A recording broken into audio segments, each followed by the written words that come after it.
우리를 백성 삼으신 하나님이라는 제목으로 말씀을 나누겠습니다. 자, 출애굽 사건을 오늘 세 번째로 살펴보고 있습니다. 첫 번째는 출애굽의 사건이 예수님의 십자가의 사건과 얼마나 그 비슷한 내용들을, 그 그림자의 모습들을 담고 있는가를 살펴보았고요. 지난주에는 무교절을 살펴보았습니다. 오늘은 이제 유월절이 일어난 사건과 그 당시에 일어난 일들, 그리고 그 후에 이제 유월절 말고 또 무교절 말고 이런 것들을 살펴보았잖아요. 그 말고 또 하나님께 장자를 바치는 일, 이것이 어떤 의미를 가지고 있는지를 살펴보면서 이 출애굽 사건의 모든 것들을 마무리하려고 합니다.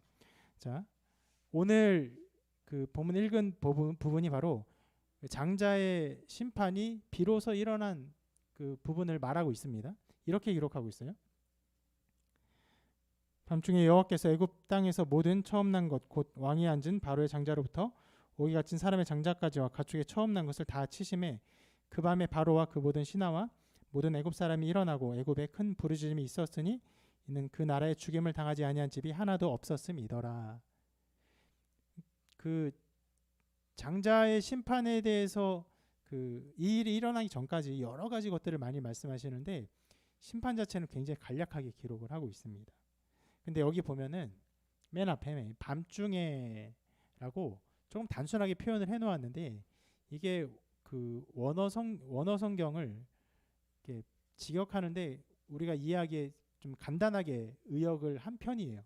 그래서 근데 그 원래 의미를 조금 더 아는 것이 좋다고 생각하는데 그 부분을 좀 그냥 말 그대로 직역한 것처럼 해석을 하면요 이렇게 해석할 수 있습니다. 그리고 드디어 그 밤중이 되었다. 이 의미예요.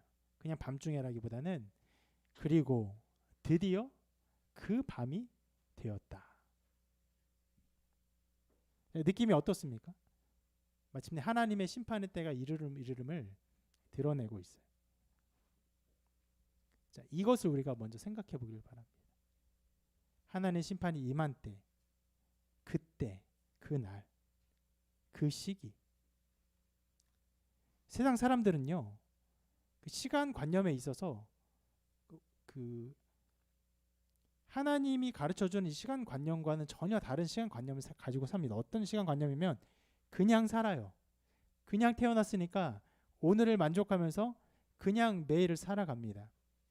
그런데 신자들은요, 성경이 가르쳐주는 그 우리의 시간 관념은요, 그냥 사는 게 아니라 하나님의 때, 그날, 그때 그것을 바라보며 살라고 말씀합니다. 어떤 특정한 때, 그날, 그때라는 어떤 이 의미를 생각해 보면요, 요즘처럼 이 어떤 이 그날과 그때를 기대하며 사는 날이 없는 것 같아요. 우리 모든 사람이 한 날을 기다리고 있습니다. 어떤 날을 기다립니까? 여러분 모두가 마스크를 벗을 날.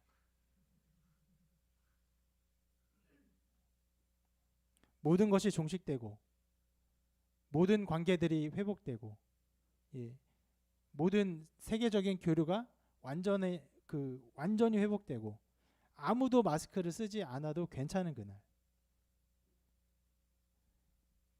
여자분들은 좀 불편할 수 있어요. 화장을 그동안 그렇게 안 하다가 마스크 벗으면 좀 화장을 좀 하셔야 하는 좀 사회적인 그런 압박이 있어서 불편할 수 있지만 우리 모두가 이것을 기대합니다. 그런데 그날을 기대하는데 여러분 그날이 그 빠른 시일 안에 반드시 올 것이다. 이렇게 생각하기는 좀 쉽지 않은 것 같아요. 백신이라는 게 우리한테 굉장히 멀리 있는 것 같기도 하고 아무도 안 맞았잖아요. 백신을 맞은 나라도 아직도 확진자가 우리나라보다 훨씬 많이 나와요. 그리고 수많은 변이들이 나타나면서 그 백신들이 다 효과를 발휘하지 못한다는 소식도 들어요. 과연 그날은 올 것인가? 막막함 가운데 우리가 살아갑니다.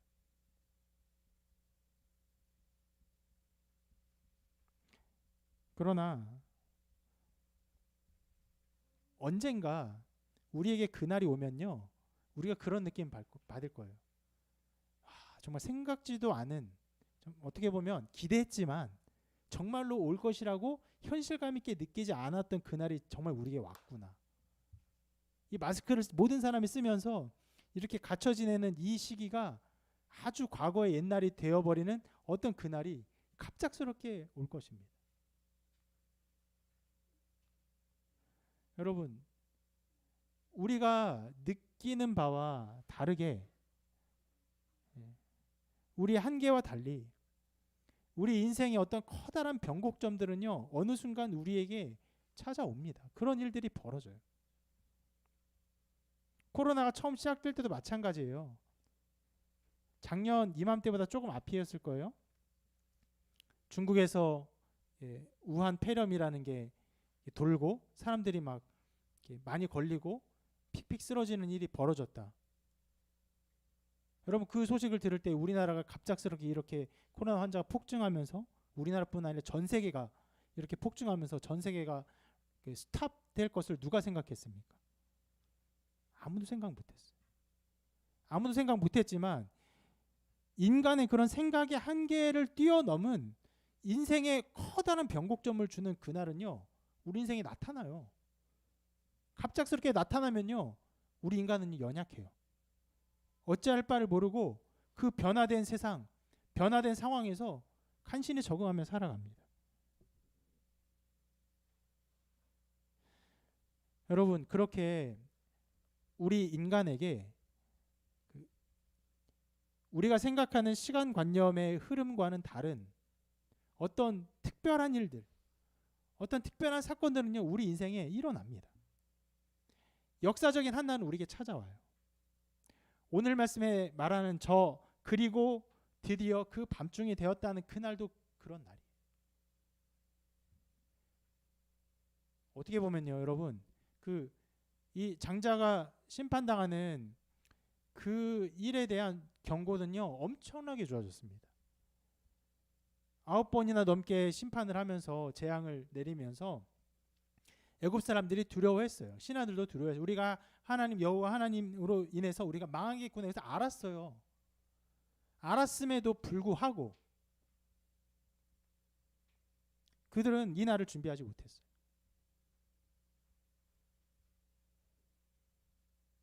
그날이 오기 전에 그들이 내일이면 혹은 다음 날이면 우리에게 이런 심판이 임할 거야 라고 생각했을까요? 아니요.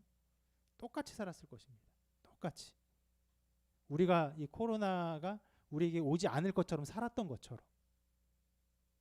그럼 어느 순간 그것이 임하면 아니 그게 이렇게 일어난다고? 당황하죠.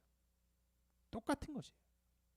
하나님의 심판이 임하는 순간 인간의 생각과 상식과 모든 한계를 완전히 초월해요. 그날이 오니까 모든 사람은 하나님의 심판 아래 놓였어요. 애굽 사람뿐 아니라 실은 이스라엘 사람들도 이 심판 아래 놓여 있었습니다. 그리고 그들의 출신 성분, 그들의 이제까지 살아왔던 어떤 것 아무것도 소용없어요. 단 하나만이 그 일에 대해서 심판과 생명을 가르죠. 단 하나예요.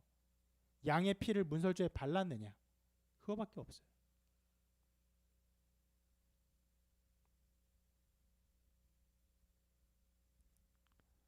모든 장자가 그렇게 죽으면서 하나님의 심판이 어느 날 갑자기 임하면서 보이지 않던 하나님이, 물론 그 후에도 보이지 않았지만 선명하게 그 역사 속에 자기의 능력과 권능을 드러내시고 인간은 그 안에서 자신의 처지를 슬퍼하거나 혹은 감사하거나 하나님과의 관계 속에서 자기의 생각과 삶을 이제 살펴보는 시간이 온 것이. 어떤 사람들에게는 심판이 임하여서 그 공포와 슬픔과 정말 두려움의 날이었지만 어떤 사람들에게는 하나님의 구원이 마침내 임한 영광스러운 날이었습니다. 그리고 여러분, 이 밤 그리고 드디어 그 밤중이 되었다라고 말하면서 하나님 심판이 임한 것은요, 또 다른 날에 대한 실은 그림자밖에 되지 않아요. 어떤 날입니까? 바로 하나님의 아들이신 예수 그리스도가 이 땅에 오실 그날, 예수님이 이 땅에 인간으로 오실 때 그 누가 예수님이 이 땅에 오실 거야, 하나님의 아들이 이 땅에 태어날 거야 기대했습니까? 아무도 기대하지 않았죠. 똑같은 삶을 살았어요. 그러나 어느 순간, 어느 날, 어느 시기에 예수님이 이 땅에 오셨어요. 그리고 인류 역사는 완전히 바뀌었습니다. 예수님이 오시기 전 비포 크라이스트, 그리고 예수님이 오신 이후 아노 도미니, 주후, 이렇게 나누어졌어요. 그날이 마침내 임했습니다. 하나님의 나라가 이 땅 가운데 임했어요. 주님이 오심으로 이 땅에 하나님의 통치가 시작되었습니다. 예수 그리스도를 머리로 하는 그의 거룩한 교회가 이 땅 가운데 세워졌고 하나님의 통치가 이 땅 가운데 일어났어요. 여러분, 이러한 것들은 우리에게 분명히 알려줘요. 우리가 어떻게 살아야 하는가. 우리에게 주어진 모든 시간, 우리에게 주어진 모든 삶, 그냥 주어졌으니까 그냥 살다가 그냥 죽으라는 것이 아니에요. 그날과 그때와 그 시가 있어요. 하나님이 작정한 때가 있어요. 그날을 바라보며 우리의 삶이 어떻게 그날을 준비해야 하는지를 생각하며 살아야 합니다. 이 모든 것들은 우리에게 이것을 교훈합니다. 그날은 우리에게 임해요. 반드시 임합니다. 이 마음 속에서, 이 그날에 대한 인지 속에서 살아가는 것이에요.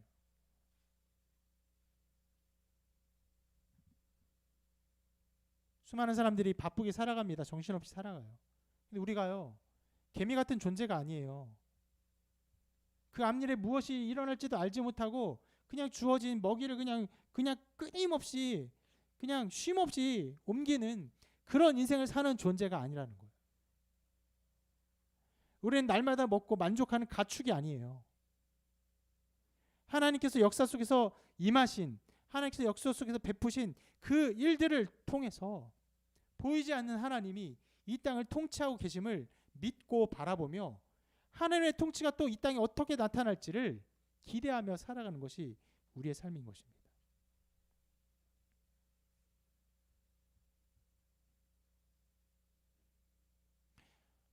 코로나가 임한 것은요, 굉장히 슬프고 고통스러운 일이지만 우리 인간의 연약함을 깨닫게 하는 일이고, 그리고 좀 비유적으로 하나님의 심판이 이렇게 임하게 되었을 때 우리는 얼마나 연약한 존재일 수밖에 없는가. 우리가 가진 것, 우리의 삶의 환경들, 삶의 어떤 살아온 그 스텝들 모두 상관이 없어요. 이 질병 앞에서는 다 해서 두려워서 우리가 마스크를 쓰며 살아가 조심하며 하나님의 심판을 더할 것입니다. 그것이 임하면요, 그 앞에서 우리는 어찌할 바 모를 거예요. 그날이 임하여, 그날이 임해요. 그날이 임함을 바라보며 살라고 말씀합니다. 그래서 히브리서는 이렇게 말씀합니다.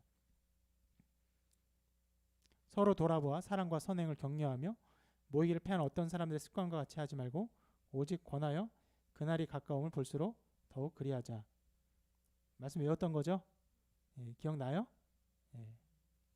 우리 아이들이 말씀을 열심히 외우고 있습니다. 주일학교가 우리가 연약해서 열심히 말씀을 외우고 있습니다. 자, 보면요, 신자들이 어떻게 살아야 되냐고요? 사랑과 선행을 격려하며 또 함께 열심히 모여야 돼요. 그런데 뭐라고 말합니까? 그날이 가까움을 볼수록. 그날에 대한 인지와 인식 속에서 살아가는 그 신자의 삶이에요. 그날이 가까움을 볼수록 더욱 선행과 사랑에, 그리고 모이기 힘쓰는 일에 힘을 다해야 되는 것이에요. 이것이 신자의 삶이에요. 마침내 임할 그날을 바라보며 그날의 인식 속에 살아가는 것입니다. 여러분은 어떤 시간관념을 가지고 있습니까? 언젠가 결혼할 날, 언젠가 아이를 낳을 날, 언젠가 여러분의 집을 살 날, 여러분의 집을 살 날에 대한 소망은 굉장히 연약해졌죠. 전 목회자로서 원래 그런 소망이 없었는데요. 지금 어떻게 보면 마음이 더 편해졌어요.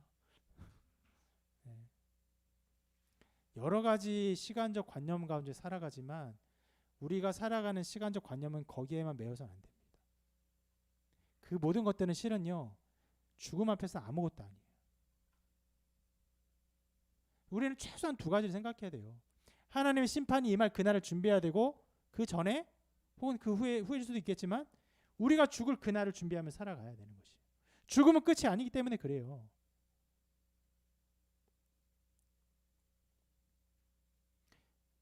여러분, 우리가 죽으면요, 실은 코로나도 아무것도 아닌 것이 돼요. 무슨 의미가? 코로나가 무서운 일이 왜 무서워요? 모든 사람에게 죽음을 가까이 가게 하기 때문에 무서운 거잖아요. 죽음만큼 무서운 것은 없습니다. 우리는 하나님의 심판과 또 우리의 마지막 날이라고 생각될 수 있는 이 죽음을 생각하며 그 때를 바라보며 살아가야 해요. 예전에 우리 둘째가 저한테 했던 말이 기억이 나요. 아빠, 언젠가 아빠가 나이 들어서 죽고 그때 아빠가 많이 보고 싶으면 어떻게 해? 기억이 안 나죠? 네. 이렇습니다. 네. 여러분, 아이를 기른 사람들은 아이가 그 좋은 말, 예쁜 말 할 때 다 기록하셔야 돼요. 아무도 기억 못하는 날이 임합니다. 나도 기억 못하고 아이도 기억 못하고 그런 슬픔의 날이 임하는데 그 말을 기억 못할 줄 알았지만 제 마음에 남죠. 벌써 아빠를 사랑해서 또 죽음이라는 것을 생각해서 죽음으로 아빠랑 헤어질 날, 그리고 아빠를 그리워할 그 그리움에 대해서 생각해보는 그런 정서와 감정이 생겼구나, 그런 이지가 생겼구나. 참 마음이 좀 짠했었는데요. 슬픈 날이겠지만 그날은 반드시 옵니다. 반드시 와요. 저는 반드시 죽어요. 여러분도 죽어요. 죽고 누군가가 우리를 그리워할 날은 옵니다. 그러나 여러분, 하나님의 백성의 죽음은요, 그냥 죽음을 두려워하는 것이 아니죠. 예수 그리스도의 보혈로 말미암아 죽음 너머를 준비하는 삶이에요. 하나님의 심판이 임할지라도 그 보혈로 인해서 심판 너머를 준비할 수 있는 삶이 신자의 삶인 것입니다. 여러분, 그날을 준비하며 살아야 합니다. 이런 믿음 가운데 여러분의 삶이 온전히 드려지기를 바랍니다.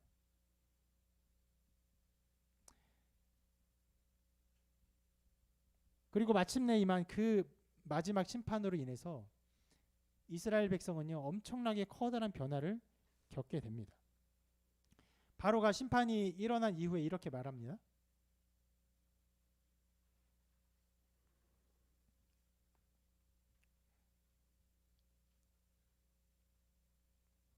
너희와 이스라엘 자손은 일어나 내 백성 가운데서 떠나 너희의 말대로 가서 여호와를 섬기며 너희가 말한 대로 너희 양과 소도 몰아가고 나를 위하여 축복하라. 마지막 심판이 임하자 막 이렇게 떠나라고 막 밀고 있어요. 그냥 쫓아내려고 하고 있어요. 어떻게든. 약간 그런 것 같아요. 이제 코로나 그 복균자가 오면 무섭잖아요. 죽음이 있으니까. 그러니까 막 격리시키듯이 떠나게 하는. 왜냐하면 이들과 함께 있으면요, 죽음이 그들을 계속 심판할 것 같으니까 떠나라는 거예요. 그리고 애굽 사람은 이렇게 말합니다. 우리가 다 죽은 자가 되도다. 그들의 처지를 깨달았어요. 그러면서 이스라엘 백성에게 이렇게 대합니다. 그 백성을 재촉하여 그 땅에서 속히 내보내려 하였습니다. 빨리 나가라고. 빨리 나가라고 했어요. 자, 이제 이스라엘 백성은요, 애굽 사람의 종의 상태에서 이제는 어서 빨리 내보내야 되는 상태, 어떻게든 자유로운 그 상태로 만들게 될 수밖에 없는 처지에 이르렀어요. 강제적으로 자유인이 되었습니다. 특히 이스라엘 백성의 처지가 변화되었던 것을 이 말씀을 통해 잘 알 수 있는데요. 자, 이스라엘 자손이 모세의 말대로 하여 애굽 사람에게 은금 패물과 의복을 구하매 여호와께서 애굽 사람들에게 이스라엘 백성에게 은혜를 입히게 하사 그들이 구하는 대로 주게 하심으로 그들이 애굽 산의 물품을 취하였더라. 말을 좀 길게 서술했는데, 자, 떠나는 마당에 이스라엘 백성이 애굽 사람들한테, 자기 원래 주인들한테 은금 패물, 보석들, 보물들 그리고 옷, 의복, 그것도 막 달라고 해요. 달라고 하니까 주인들이 달라는 대로 준 거예요.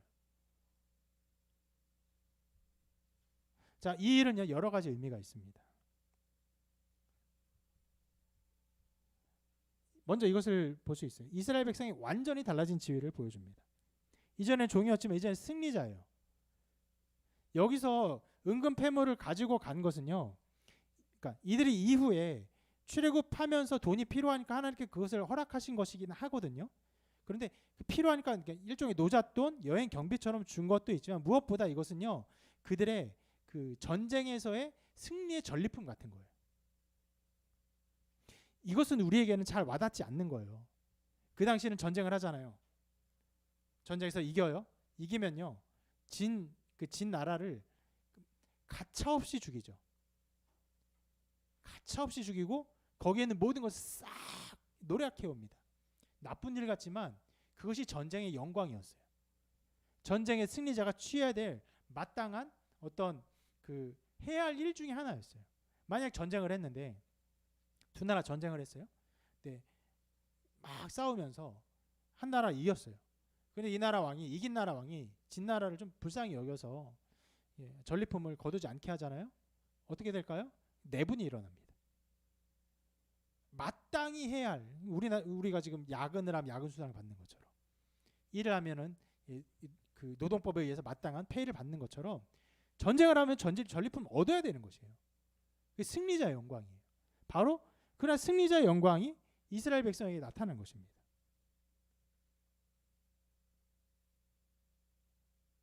그런데 여러분 그 이스라엘 백성이 이 은금 패물을 요구할 때 실은 성경에서 여기까지 말하지 않는데 어떤 태도로 요구했을까요? 아주 담대하게 그 주인에게 이제까지 바로 1시간 전까지 주인이었던 사람한테 당신 있는 거 다 내놔 하고 막 진짜 승리자인 것처럼 전쟁에 승리한 것처럼 막 이렇게 했을까요? 저는 그렇게 하긴 어려웠을 거라 생각해요. 실제로 애굽 사람과 이스라엘 백성이 서로 전쟁한 것도 아니에요.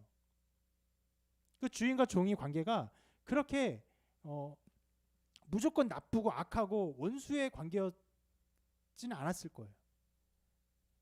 종과 주인의 그 묘한 관계가 이어졌을 텐데 이제 나가라고 하니까 나갈 수밖에 없잖아요. 그러니까 모세의 말대로 구하긴 구하되 조금은 민망하게, 조금은 미안하게, 조금은 부끄럽게 그런 식으로 구했을 거예요.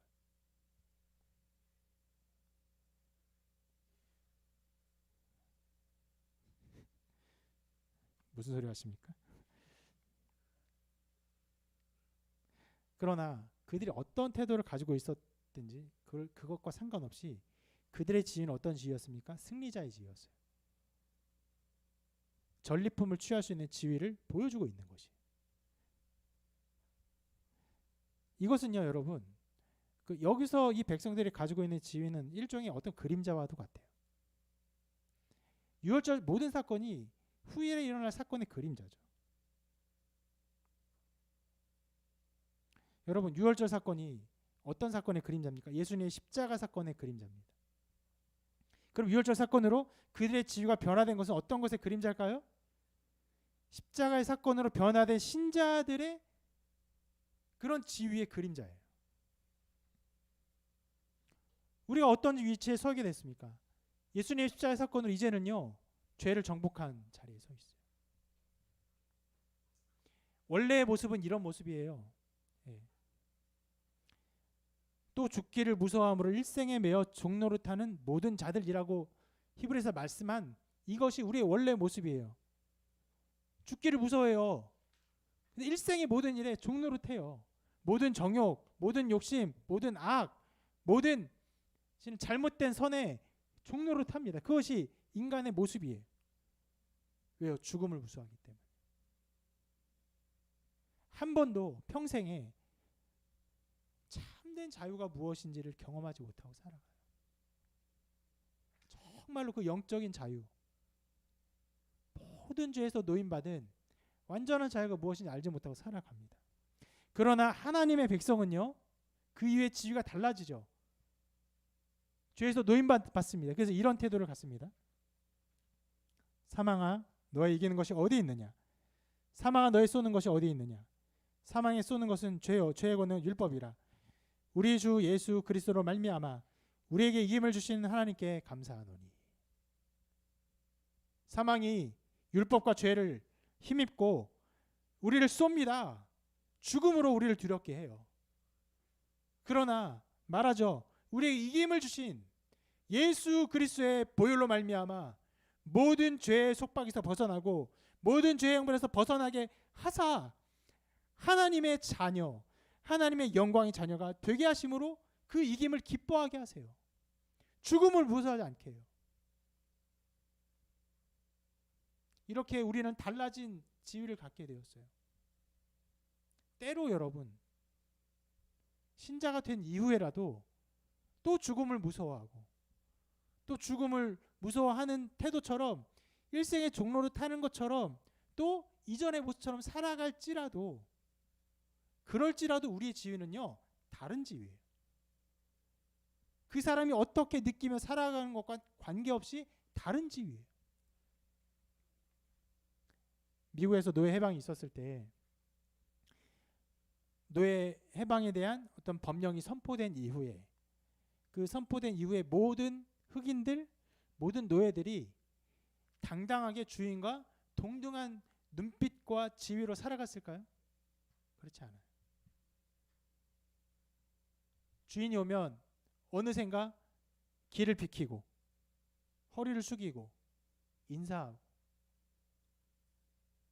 몸에 밴 것들이 있어요. 그렇지만 그들은요 자유인이. 오늘 전쟁에서 승리한 이 백성들이 승리자의 이 전리품을 취하는데 야 그 전리품 내놔라 이놈아 이렇게 말을 못하고 저기 그 좀 저것도 좀 이럴지라도 어떻게 해서 구하는 대로 주었어요. 구하는 대로 주었어요.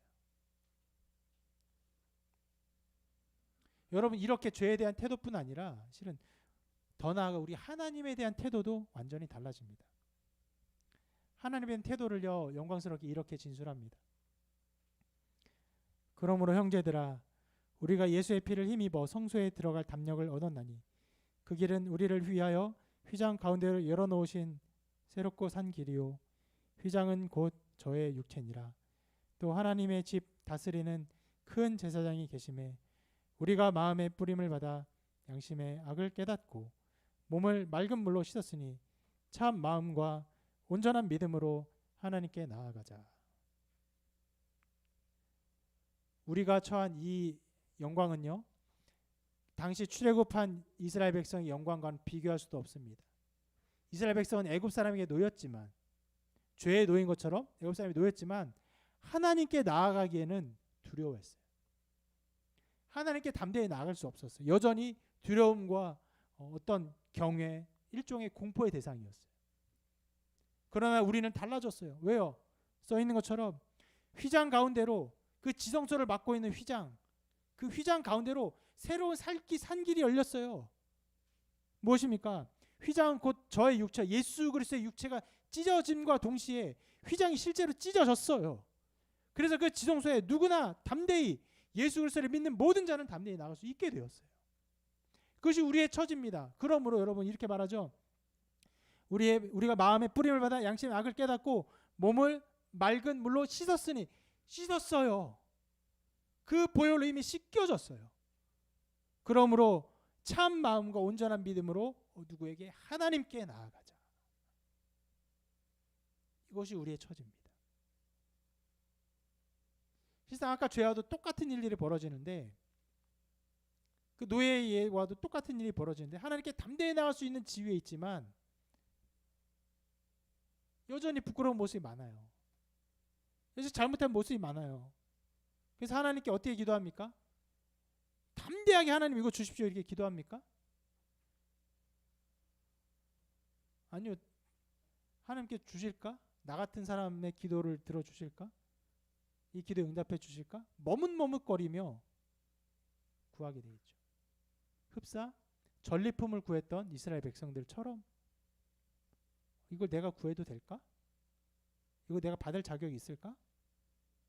생각하지만 우리의 자격은요, 우리가 열심히 살아온 모습, 우리가 열심히 공부한 모습, 사회적 지위의 자격이 아니죠. 예수 그리스도의 보혈로 씻음받고 하나님의 영이 거하는 하나님의 아들의 지위이고, 하나님의 영이 거하는 거룩한 성소의 지위이고, 그리스도를 머리로 하는 거룩한 몸된 교회의 한 부분으로서의 지위를 가지고 있어요. 그러므로 담대히 구할 수 있어요. 담대히 구하는 게 아닐지라도 머리이신 그리스도께서 지체인 우리를 돌보아 주십니다.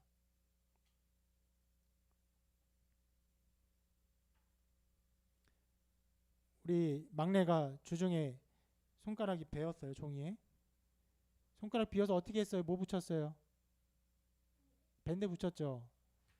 얼마나 살짝 뺐는데 얼마나 소중하게 이거를 감싸고 물로 띄어주면 다시 감싸고 이미 다 난 것 같은데 계속 감싸는지 몰라요.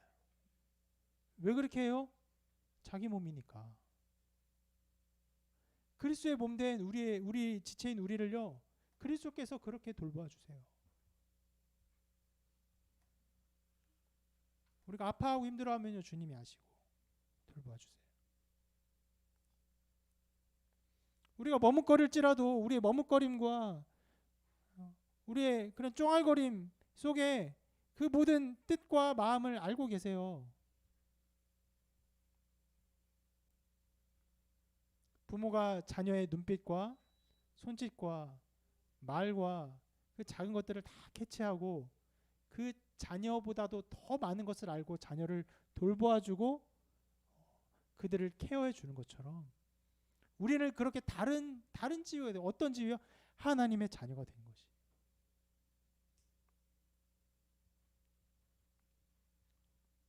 여러분, 그러한 여러분의 지위를 이 말씀을 통해 생각해 보기를 바랍니다. 그리고 오늘 이스라엘 백성이 그 전리품을 받은 것에 대해서 또 하나의 좀 부분적인 의미를 생각할 것이 있는데, 그것은 바로 이것인데요. 종노릇하며 살아왔던 삶에 대한 보상이었어요. 여러분, 그 출애굽기가 기록된 이유로 계속 말하는 것이 무엇입니까? 이스라엘 백성이 고통하며 고생하며 종노릇했다는 거예요. 근데 공의 하나님께서 그것을 기억하고 계세요. 그리고 그 모든 수고와 종노릇에 대한 마땅한 값을 여기서 지불해 주고 계신 것이. 하나님은요, 공의의 하나님이세요. 하나님은요, 갚아주십니다. 여기서 그들의 삶이 보상받게 하신 것처럼 하나님 우리 인생의 어려움과 고통과 또 억울한 일들, 이것들 갚아주실 것입니다. 수많은 일들이 벌어지죠. 억울한 일이 벌어집니다. 이 억울한 일을 당하지 않으려고 사람들이 아득바득 살아요. 열심히 살아갑니다. 특히 우리나라 사람들이 열심히 살아가요.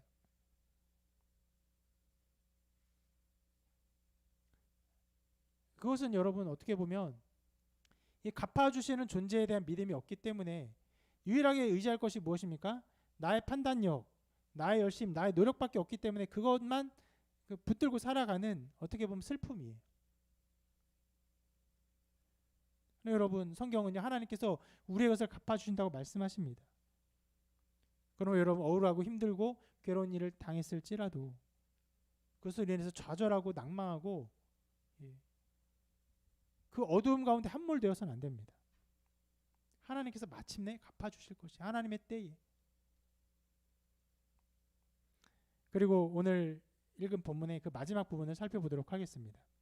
애굽을 탈출한 이후의 일인데, 애굽을 탈출하면서 자연스럽게 유월절을 지키게 되었고, 또 탈출하면서 그 먹을 것이 없으니까 발교되지 못한 것을 막 짊어지고 나왔죠. 자연스럽게 무교절을 지키게 되었고, 또 명합니다. 무교절을 지켜라 합니다. 무교절을 또 지켜요. 그런데 그 이후에 또 하나를 명하시죠. 이렇게 말씀하셨어요.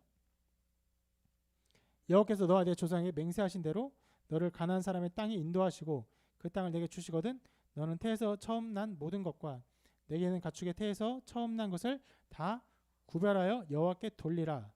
수컷은 여호와의 것이니라. 자, 처음 난 모든 것을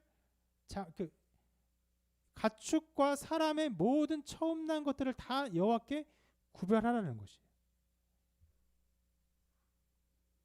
자, 이것을 보면요, 이 마지막 심판 때 하나님께서 이게 애굽의 장자를 치는 무서운 심판으로 이 사람들이 두려움에 빠져서 이스라엘 백성을 나가라 하는 사건이 이 사건의 전체 의미가 아닌 것을 생각해 볼 수 있어요.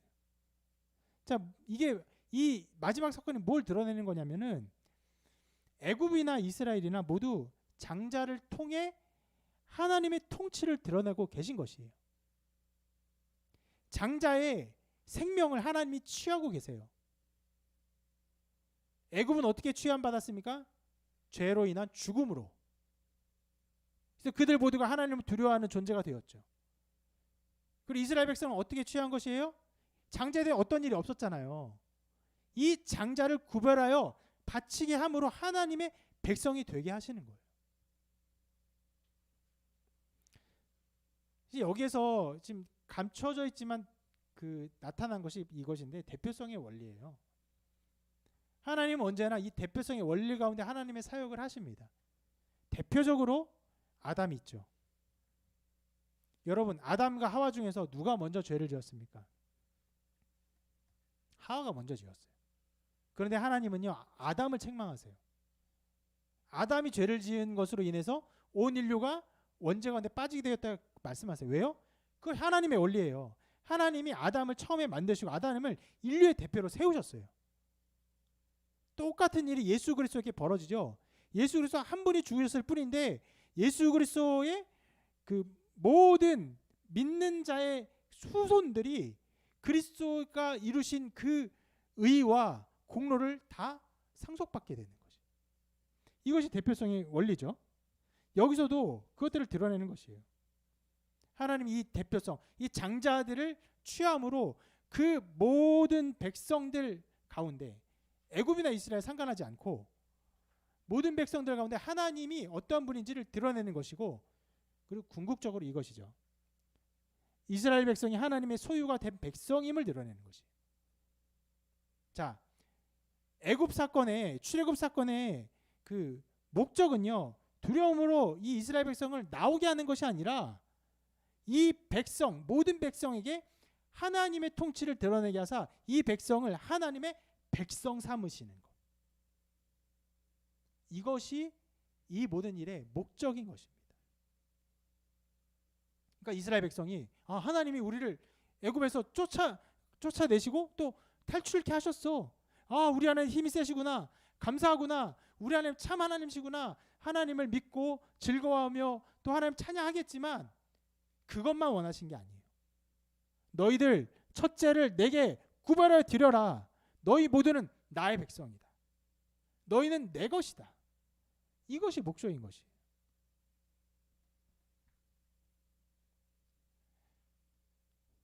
그래서 그 이스라엘 백성 중에서 실은 대부분이 그랬는데 탈출을 하면서 하나님이 우리를 좋은 땅으로 인도해 주시리라 말씀하셨잖아.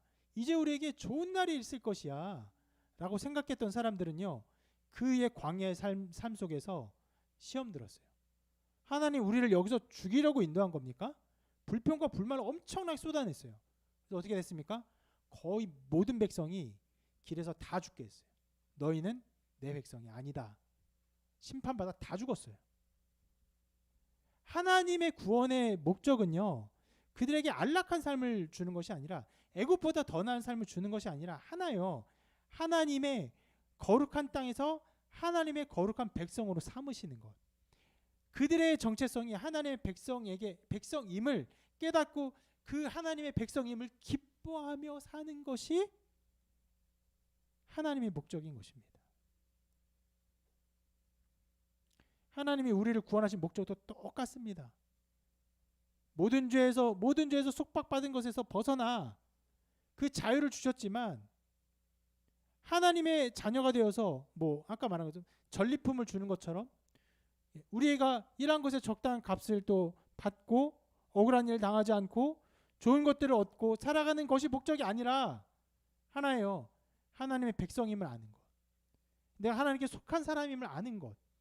그 백성임을 알면서 살면서 어떤 어려움이 있을지라도 어떤 환난이 있을지라도 괜찮아요. 왜요? 하나님의 백성이니까. 그리고 하나님의 백성이니까 그 하나님의 백성됨의 목적이 무엇일까요? 하나님을 기뻐하는 것이, 하나님을 즐거워하는 것이에요.